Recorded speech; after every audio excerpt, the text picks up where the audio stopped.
सूरज की पहली किरण के साथ ही रामू की साइकिल की घंटी पूरे गांव में गूंजने लगती थी। रामू सिर्फ चिकन नहीं बेचता था, वो गांव वालों का भरोसा भी जीत चुका था। अगर किसी के घर में मेहमान आने वाले होते या कोई छोटा मोटा जश्न होता तो लोग आंख बंद करके रामू को आवाज देते थे। रामू कभी किसी को गलत तौल या बासी माल नहीं देता था। अरे ओ काकी, ताऊ बच्चे बूढ़े सब आओ, ताजा माल लाया हूँ, देख लो। पैसे नहीं है? चलो कोई बात नहीं, अगले हफ्ते दे देना, पर भूखे मत रहना बस। रामू आ गया। चलो चलो भाइयों, आज तो संडे भी है, आज बनवाऊंगा 1 किलो मुर्गा। चलो चलो सारे। गांव के मुहाने पर वो जो विशाल बरगद का पेड़ था, वही रामू का ठिकाना था। रामू हमेशा सुबह सुबह अपना खेला उसी पेड़ के नीचे लगाता था। लोग जैसे ही देखते कि रामू आ गया, अपनी खटिया और काम छोड़कर वही भीड़ इकट्ठा कर देते। और रामू भाई कैसे हैं? ये आज के मुर्गे देखने से तो बासी लग रहे हैं।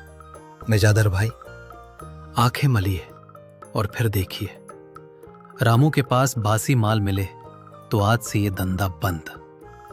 गांव वाले जानते हैं कि यहाँ माल से ज्यादा भरोसे की खुशबू आती है।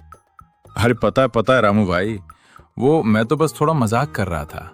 तुम्हारी ईमानदारी पे भला कौन शक करेगा। अच्छा वो सब छोड़, बता कैसे किलो देगा आज? संडे है तो थोड़ा ख्याल रखना अपने पुराने यार का। कीमत तो वही है गजादर भाई, पूरे बाजार से 20 रुपए कम और माल में सबसे बढ़िया।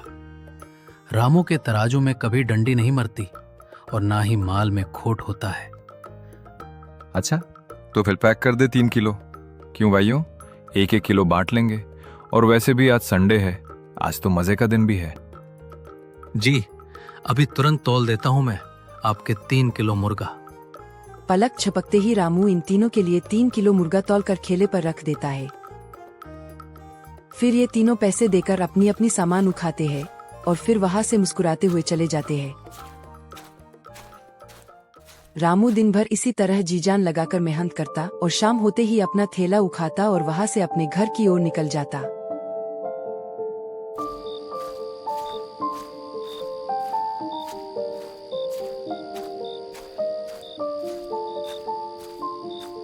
रात के सन्नाटे में रामू की माँ सिलबट्टे पर मसाले पीसती थी। उनकी आंखों में मोतियाबिंद की धुंधली चादर थी, जिसकी वजह से उन्हें दुनिया सार नहीं दिखती थी, पर उनके हाथों में जैसे कोई जादुई हुनर था। मसालों की वही महक रामू के चिकन को सबसे अलग बनाती थी। बेटा, इस पोटली में मैंने सारे मसाले भर दिए हैं।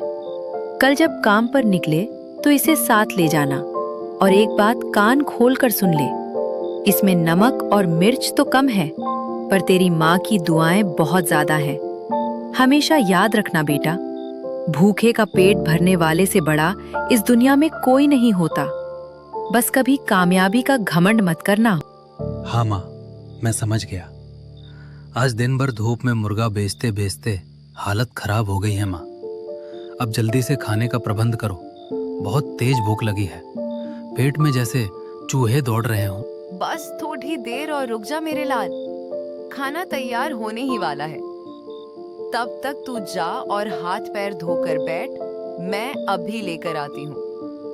तेरे लिए आज तेरी पसंद का साग और गर्मा गर्म रोटियां बनाई हैं। रामू हाथ पैर धोकर खाना खाने बैठ जाता है और माँ रसोई से खाना निकाल कर ले आती है।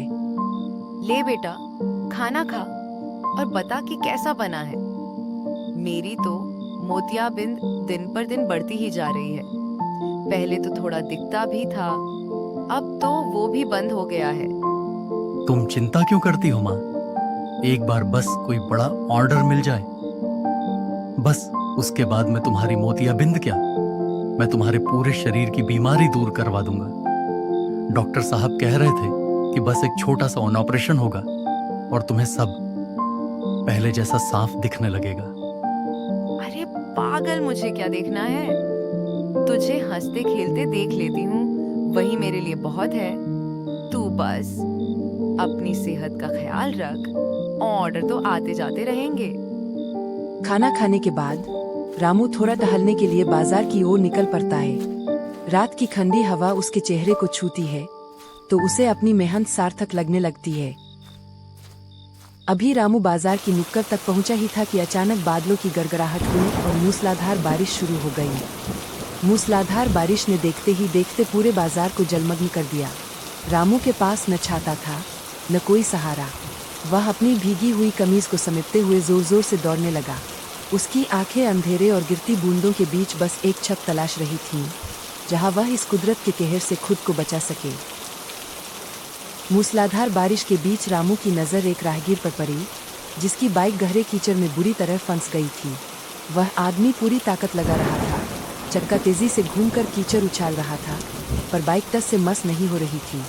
रामू ने अपनी फिक्र छोड़ दी और बिना सोचे समझे उसकी मदद के लिए कीचड़ में कूद पड़ा। रामू ने अपना पूरा जी जान लगाकर उस बाइक को धक्का दिया और आखिरकार वह बाइक निकल ही गई। भीगते हुए रामू उस अजनबी को अपने छोटे से मिट्टी के घर ले आया। बाहर मूसलाधार बारिश का शोर था, पर अंदर चूल्हे की मध्यम आंच और अपनों का सुकून। रामू ने अपनी पुरानी तौलिया उस आदमी को दी और माँ ने तुरंत रसोई से अदरक वाली कड़क चाय और गुड़ के साथ पानी पेश किया। आपका बहुत बहुत धन्यवाद मेरे भाई। आज अगर आप न होते तो मेरी बाइक तो खराब हो ही जाती और इस तूफान में मेरा क्या होता कुछ पता नहीं। आपने अपनी जान जोखिम में डालकर मेरी मदद की। आपका बहुत बहुत शुक्रिया। अरे साहब, इसमें धन्यवाद कैसा? मुसीबत में तो इंसान ही इंसान के काम आता है। आप बस आराम से चाय पीजिए, जब तक बारिश थमती नहीं। आप यही महफूज हैं।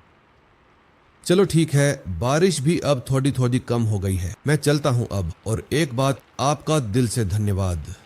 इतनी रात को आप कहाँ जाओगे? आराम से लेट जाइए। बारिश अभी भी तेज ही हो रही है। अभी जाओगे तो और बीमार हो जाओगे। सुबह बारिश छूट जाएगी, फिर निकल जाना। वह अजनबी ठीक वैसा ही करता है जैसा रामू ने कहा था। वह रात भर रामू के उस छोटे से घर में रुक जाता है और चैन की नींद सोकर बारिश के थमने का इंतजार करने लगता है। अगली सुबह उस अजनबी के उठने से पहले ही रामू और उसकी माँ ने मिलकर बड़े ही दिल से मुर्गा पकाया। वह आदमी उठकर गया और मुंह हाथ धोकर बाइक निकालकर घर जाने लगा। अरे अरे, कहाँ चले साहब? रात भर की हमारी मेहमान नवाजी क्या इतनी ही थी? माँ ने सुबह सुबह उठकर इतने प्यार से मुर्गा बनाया है और आप बिना चखे ही निकल रहे हैं। ऐसे नहीं जाने देंगे भाई। नहीं नहीं रामू भाई, आपने ऐसे ही मेरी मदद करके मेरे ऊपर बहुत एहसान किया है। अब और नहीं खाने का, छोड़ दीजिए, मुझे माफ करिए। अरे आप एक बार आइए तो सही। बस एक छोटी सी रोटी खाकर देखिए, अच्छा न लगे तो छोड़ देना। मैं भी कुछ नहीं बोलूंगा। आइए आइए, ये अंतिम बार मेरी बात मान लीजिए। रामू की जिद के आगे उस अजनबी की एक न चली। आखिर में वह आदमी ठीक वैसा ही करता है जैसा रामू ने कहा। वह चटाई पर मुर्गा खाने बैठ जाता है और फिर एक एक करके बड़े चाव से मुर्गा खाने लगता है। भाई रामू, ये स्वाद, वाओ! ये तो मखमल जैसा मुलायम और लजीज है। तुम जैसा हुनरबाज यहाँ गलियों में क्या कर रहा है? मेरी बात मानो, कल शहर आओ, मैं तुम्हें अपनी चेन का सुल्तान बना दूंगा। जी, मैं कुछ समझा नहीं। आप क्या कहना चाह रहे हैं? ये सुल्तान और ये शहर, मेरा इन सब से क्या लेना देना? रामू, तुम बस इतना समझो कि तुमने मेरी मदद करके बहुत बढ़िया काम किया है। मैं अब तुम्हारी जिंदगी बदल दूंगा।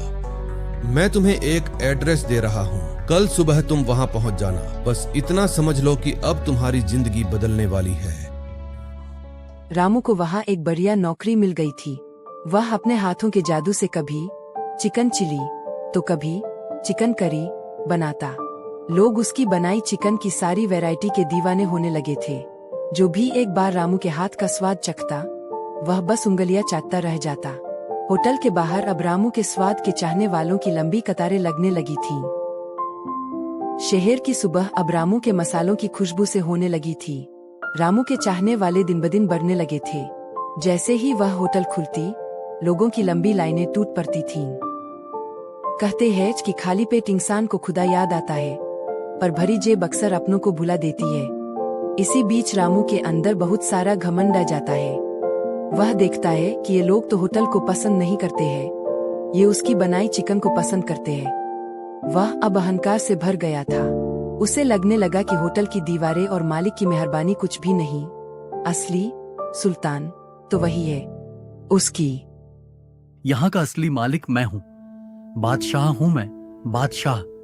अगर मैं 2 दिन काम न करूं तो ये होटल बंद करवा सकता हूं। मेरी बराबरी अब कोई नहीं कर सकता। मैं बादशाह हूं, बादशाह। वक्त बदलते ही वफादारियां बदल गईं।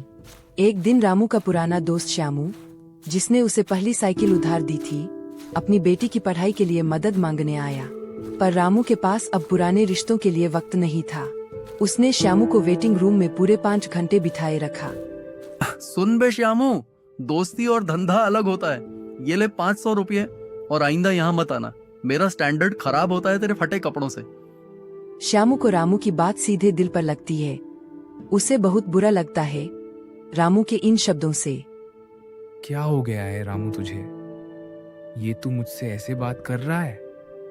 हम तो बचपन के दोस्त हैं ना। मैंने तो तुझे एक बार अपनी साइकिल भी दी थी, याद कर। वो दिन जब हम एक ही थाली में खाते थे। आज ये पैसा तेरे और मेरे बीच दीवार बन गया क्या? अबे सुन, मुझे नहीं याद करना वो भिखारियों वाले दिन। और सुन, तूने मुझे एक बार अपनी साइकिल दी थी तो क्या वैसी 10 साइकिल खरीद कर दे दूंगा मैं तुझे। चल हट अब यहाँ से, मुझे जाने दे। रामू इतना बोलकर वहां से चला जाता है। श्यामू वही सुन रह जाता है।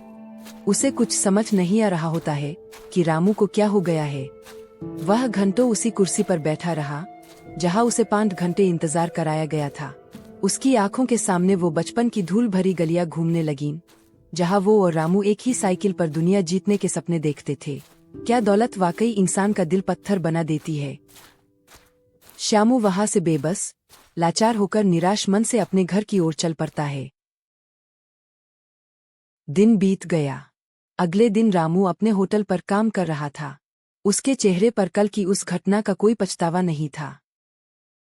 एक बूढ़ा और लाचार व्यक्ति रामू के होटल की ओर बढ़ा।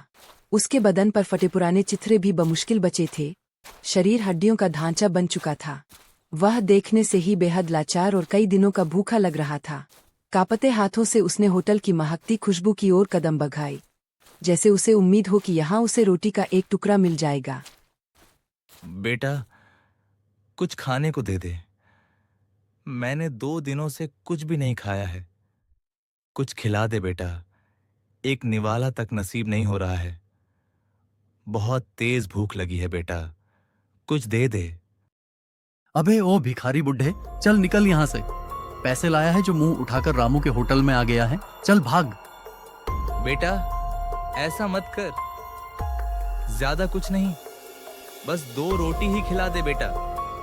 भूख के मारे मेरा पेट बहुत तेज दुख रहा है। बेटा दया कर बेटा। अबे बुड्ढे, तुझे कितनी बार बोलूं, कुछ नहीं है यहाँ खाने को। भाग यहाँ से। पता नहीं कहां से आ जाते हैं ये भिखारी मुंह उठाकर। रामू के चीखने चिल्लाने का उस पर कोई असर नहीं हुआ। वह बूढ़ा व्यक्ति वही खड़ा रहता है। वह वहां से तस से मस नहीं होता। रुक बे भिखारी, अभी तुझे बताता हूँ कि मैं क्या हूँ। तुझे एक बार में बात नहीं समझ आती है ना? रुक तू, आज तेरी अकदर मैं निकालता हूँ। रामू के दिमाग पर अहंकार का खून सवार था। वह गुस्से में लाल होकर होटल से बाहर आता है और पास पड़ा एक मजबूत डंडा उठाकर जोर से उस बूढ़े व्यक्ति को मारता है। डंडे की चोट से वह बूढ़ा व्यक्ति जमीन पर गिर जाता है। उसे वह चोट असहनीय लगती है। रामू, तूने ये बहुत गलत किया। जा, मैं तुझे श्राप देता हूँ कि तू भी मेरी तरह किसी दिन लोगों से भीख मांगेगा और लोग तुझे भी ऐसे ही डंडे से मारेंगे। जा, एक गरीब के आंसू का बदला तुझे चुकाना पड़ेगा।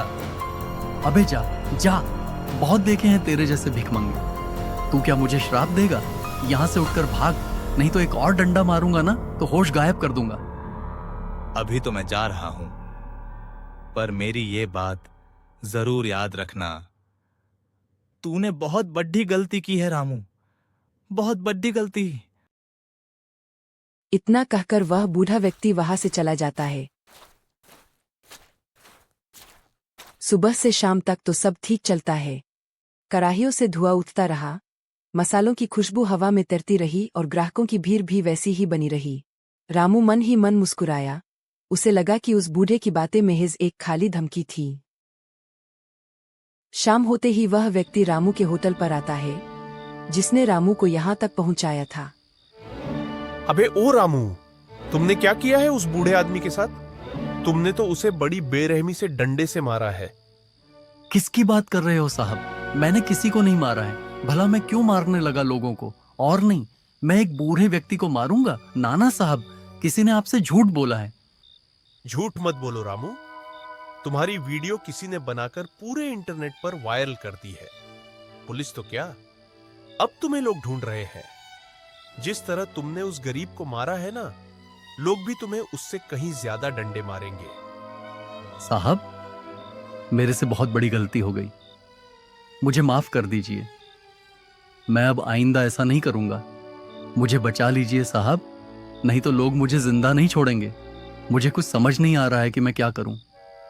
तुम एक काम करो, अपना बोरिया बिस्तर बांधो और यहां से निकलो अपने गांव, नहीं तो ये लोग किसी भी वक्त आते ही होंगे। निकलो निकलो, जल्दी निकलो यहां से। बिना पीछे मुड़कर देखे रामू ने अपना झोला उठाया और अंधेरे का फायदा उठाते हुए पिछले दरवाजे से निकल गया। रामू उसी वक्त वहां से अपने गांव भाग जाता है। सूरज की पहली किरण के साथ रामू अगले दिन गांव पहुंचता है। उसे अपने घर में जरा भी अच्छा नहीं लग रहा होता है। मैंने ऐसा क्यों किया? मुझे उस बूढ़े व्यक्ति को नहीं मारना चाहिए था। मैं पैसों के लालच में आकर बहुत बड़ी गलती कर दी। मेरे अंदर अहंकार भर गया था और अब और नहीं। इस पाप का प्रायश्चित तो मुझे करना ही पड़ेगा। इसके लिए मैं यहां हाथ पर हाथ धरकर नहीं बैठ सकता। रामू के मन में अब चैन नहीं था। वह पागलों की तरह घर से बाहर निकला और धूल भरी सड़कों पर दौड़ पड़ा। शहर की भीड़भाड़ और शोर के बीच रामू एक पागलों की तरह दौड़ रहा था। रामू शहर पहुंचा। वहां उसने जी जान लगा दी। हर गली, हर नुक्कड़, हर मोहल्ले में उसने खोजा, पर वह बूढ़ा व्यक्ति कहीं भी नहीं मिला। धीरे धीरे शाम होती है, फिर रात हो जाती है। रामू, जो कि अब और पागलों की तरह बैठा था, उसकी आंखों में कोई चमक नहीं थी। बस स्टैंड की लाइटें जल उठीं, मुसाफिर आते जाते रहे, पर रामू एक जिंदा लाश की तरह दीवार से सटकर बैठा रहा। उसे अब न भूख का होश था, न अपनी फटी हुई हालत का। तभी दूर से वह व्यक्ति आते हुए दिखाई दिया।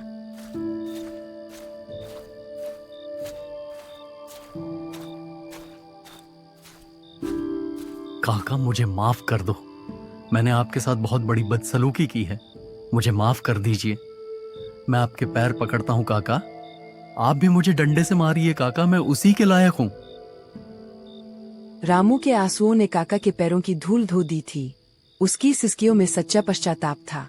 काका को महसूस हुआ कि रामू को उसकी गलती का पश्चाताप हो गया है, इसलिए वह उसे माफ कर देते हैं।